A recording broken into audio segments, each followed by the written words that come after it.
നമസ്കാരം. Penta daily market summary റിപ്പോർട്ടിലേക്ക് എല്ലാവർക്കും സ്വാഗതം. വീണ്ടും നിഫ്റ്റിയും സെൻസെക്സും മൂന്നാമത്തെ ദിവസവും പോസിറ്റീവായിട്ടാണ് ക്ലോസ് ചെയ്തത്. 25,077 നിഫ്റ്റി ക്ലോസ് ചെയ്തു. 183 പോയിന്റിന്റെ ഗെയിനാണ് ഉണ്ടായത്.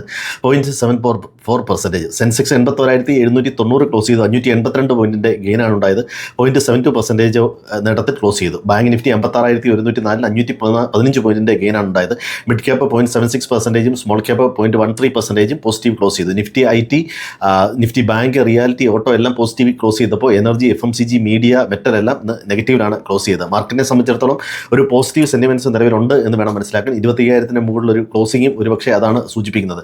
ബാങ്ക് നിഫ്റ്റികളിൽ ഈ ബാങ്ക് ബിസിനസ് അപ്ഡേറ്റ് ആയിട്ട് ബന്ധപ്പെട്ട് ഏതാണ്ട് 25ഓളം കമ്പനികൾ, പ്രത്യേകിച്ച് HDFC bank, Kotak bank, Bajaj Finserv എന്നീ കമ്പനികളെല്ലാം അവരുടെ ബിസിനസ് അപ്ഡേറ്റ് പറഞ്ഞിട്ടുണ്ട്. അതെല്ലാം പോസിറ്റീവായിട്ടാണ് വരുന്നത്. PSU സെക്ടർ ബാങ്കുകളുടെ ബിസിനസ് അപ്ഡേറ്റ് ഏതാണ്ട് പോസിറ്റീവ് തന്നെയാണ്, എബോ ആവറേജ് എന്ന് വേണേൽ നമുക്ക് പറയാം. അത്തരത്തിൽ എല്ലാ വാർത്തകളും വരുന്നത് മാർക്കറ്റിനെ സംബന്ധിച്ച് ഫേവറായിട്ടാണ് വരുന്നത്. ഇന്ന് ജപ്പാൻ മാർക്കറ്റ് ഏതാണ്ട് 5% പോസിറ്റീവിലാണ് ക്ലോസ് ചെയ്തത്. ജപ്പാനിലും ഫ്രാൻസിലും ഈ പ്രൈം മിനിസ്റ്റർമാർ മാറുകയാണ്. ജപ്പാനിൽ സനയ തക്കാച്ചി എന്ന് പറയുന്ന ഒരു ലേഡിയാണ് വരുന്നത്. അവരെ സംബന്ധിച്ച് കൂടുതൽ ഇന്നോവേറ്റീവായിട്ട് ഉള്ള ആശയങ്ങൾ നടപ്പാക്കുന്നു എന്ന തരത്തിലുള്ള വാർത്തയാണ് പുറത്തു വരുന്നത്. ഫ്രാൻസിലെ പ്രൈം മിനിസ്റ്റർ അധികാരം ഏറ്റെടുത്തിട്ട് അധികമായില്ല, അദ്ദേഹവും റിസൈൻ ചെയ്തു. ഒരുപക്ഷെ ഇവരുടെ രണ്ടുപേരുടെയും മോണിറ്ററി പോളിസിയിലേക്ക് ഉള്ള ഒരു വ്യത്യാസം അവിടുത്തെ മാർക്കറ്റിലും ഇനി ഒരുപക്ഷെ നമുക്ക് പ്രതീക്ഷിക്കാവുന്നതാണ്.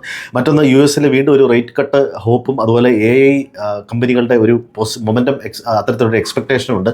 അത് മാർക്കറ്റിനെ വീണ്ടും ഗെയിനിലേക്ക് തന്നെയാണ് നയിക്കുന്നത്. പ്രധാനമായിട്ടും ബാങ്കിങ് സെക്ടറുകളിൽ ലിക്വിഡിറ്റി കൂട്ടാൻ വേണ്ടിയിട്ട് നമ്മുടെ ഗവൺമെൻറ് ചെയ്യുന്ന, അതായത് CRR കട്ട് 4%, അത് 3%, ഏതാണ്ട് 4 മാസം കൊണ്ടാണ് അത് അച്ചീവ് ചെയ്യാൻ ശ്രദ്ധിക്കുന്നത്. ഇത് മാർക്കറ്റിൽ വീണ്ടും ലിക്വിഡിറ്റി കൂട്ടും, ബാങ്കിൻ്റെ ലിക്വിഡിറ്റി കൂട്ടും. ഇത് മാർക്കറ്റിനെ സംബന്ധിച്ച് വളരെയധികം പോസിറ്റീവാണ്. ഗോൾഡ്മാൻ സാക്സ് ഡിഫൻസ് ഓഹരികളുടെ ടാർഗറ്റ് കൂട്ടിയിട്ടുണ്ട്, ഇതും പോസിറ്റീവാണ്. അതുപോലെ തന്നെ ഇന്ത്യയിലെ ഫർണിച്ചർ, അതുപോലെ അപ്ഹോൾസറിക്കൊക്കെ വേണ്ടിയിട്ട് ഇതിനു മുമ്പ് ട്രംപ് താരിഫ് ഏർപ്പെടുത്തിയിരുന്നു. ആ താരിഫ് റേറ്റ് കുറച്ചിട്ടുണ്ട്, 10 to 25% ആക്കിയിട്ടുണ്ട്.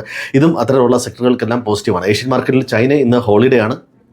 ജപ്പാൻ മാർക്കറ്റ് ആയിരുന്നു ഇന്ന് ട്രേഡ് ചെയ്ത് മുമ്പ് സൂചിപ്പിച്ചത് 5% ഉള്ള റിട്ടേൺ ഉണ്ട്. അതുപോലെ ഏഷ്യൻ സബ്മിറ്റിൽ ട്രംപും മോഡിയും കൂടിക്കാഴ്ച നടത്തും എന്ന തരത്തിലുള്ള വാർത്തകളുണ്ട്. അതുപോലെ പുടിൻ ഡിസംബറിൽ ഇന്ത്യയിൽ വിസിറ്റ് ചെയ്യും. അതുപോലെ ഗാസ ഇസ്രായേൽ യുദ്ധത്തിന് ഏകദേശം വിരാമമാകുന്നു എന്ന തരത്തിലുള്ള പോസിറ്റീവ് വാർത്തകളൊക്കെ വരുന്നുണ്ട്. അപ്പോൾ ഇതെല്ലാം മാർക്കറ്റിനെ, ഗ്ലോബൽ മാർക്കറ്റിനെയും ഇന്ത്യൻ മാർക്കറ്റിനെയും പോസിറ്റീവായിട്ട് ഇൻഫ്ലുവൻസ് ചെയ്യുന്ന ഘടകങ്ങൾ തന്നെയാണ്.